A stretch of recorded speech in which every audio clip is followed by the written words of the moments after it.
Here's how to get started with PagePilot on your Shopify store. In your Shopify dashboard, click Apps on the left panel. Use the search bar to find PagePilot and click on it to open the app listing. Click Install and review the permissions it requests before confirming. Understanding what access you are granting is good practice with any third-party app. Once installed, PagePilot automatically opens on your dashboard and walks you through an in-app setup process. Follow these steps carefully because they connect PagePilot to your store's branding, product data, and layout preferences. Skipping through the setup quickly is a common mistake that leaves the app half-configured and makes the AI-generated pages look generic rather than on-brand. Once setup is complete, you can start building pages.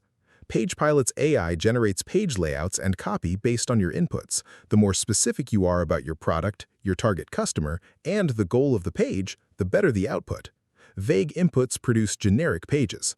Treat it as a starting draft and refine from there, rather than expecting a finished page on the first generation.